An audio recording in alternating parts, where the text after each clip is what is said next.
If you frequently wonder if you're parenting your teens the right way, you're not alone. But what if I told you that the secret to parenting teens successfully comes down to just one goal? Here's the goal: to parent your teens in such a way that they'll want to ask for your advice. Let me explain. If your teens willingly ask for your advice when they need to make a hard choice, it means three things. They trust you, they respect you, and they feel comfortable opening up to you. If you have this type of relationship with your teenagers, they'll have a stable foundation on which to develop and mature. If you want to build this kind of relationship with your teens, here are some things you should avoid doing to your teens as far as possible.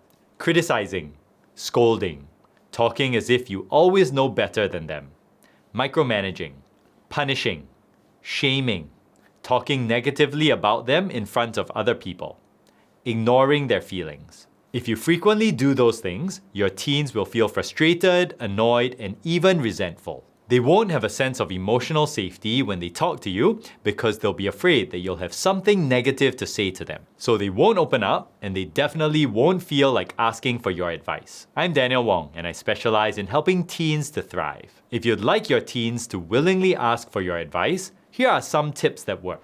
Tip number 1. Set rules and boundaries together with your teens. Teenagers crave independence, but they also need structure. By involving them in the process of setting rules and boundaries, you're showing that you respect their opinions. You're also fostering in them a sense of responsibility. You're promoting a shared understanding of expectations, and you're empowering your teens to take ownership of their choices.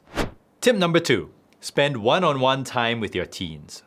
I'm sure you and your teens are busy. So I'm not saying that you need to spend many hours of one-on-one time with your teens every week. 1 to 2 hours a month of one-on-one time with each of your teens is a good start for most families. During this one-on-one time, it's ideal if you engage in an activity that both you and your teens find enjoyable. It could be anything like hiking, cooking, baking, or volunteering together. The key is to be in an environment where genuine conversations can flourish. By spending one-on-one time together, you'll create memories and build a solid foundation of trust and mutual understanding. If you're finding this video helpful so far, please click the like button. And please subscribe to my YouTube channel so you don't miss out on future videos about helping teens to thrive. Quick question: do your teens willingly ask for your advice? Leave a comment below to let me know your answer. Let's move on to tip number 3. Support your teens' interests and passions. When parents demonstrate genuine interest in what matters to their teens, it strengthens the parent-teen relationship. So make the time to understand and explore your teens' interests. Try out the games or sports they play. Listen to the music they like, and learn about the shows they watch. Of course, I'm not saying you need to become as enthusiastic about these things as your teens. But the more you understand your teens' interests, the easier it will be to connect with them. Tip number 4. Don't be afraid to be vulnerable. As a parent, you might sometimes feel that you should have all the answers, but it's important to acknowledge that you don't. If you periodically talk to your teens about your own challenges, you'll build a family culture where it's normal for every member of the family to talk about things openly. As leadership expert John Maxwell once said, "Want to impress others? Talk about your successes. Want to impact others? Talk about your failures."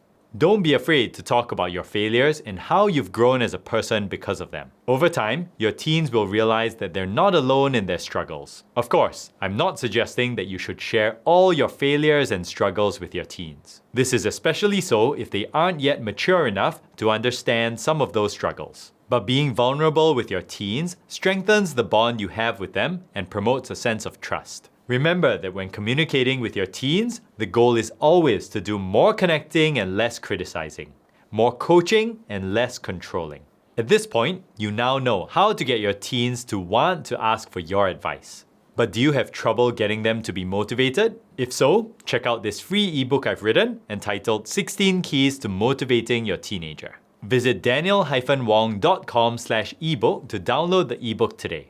Make sure to put all the letters in lowercase. I've also included the download link in the description below. And if you haven't seen this other video I've created about the 10 research-backed ways to raise a happy and successful teen, watch it next.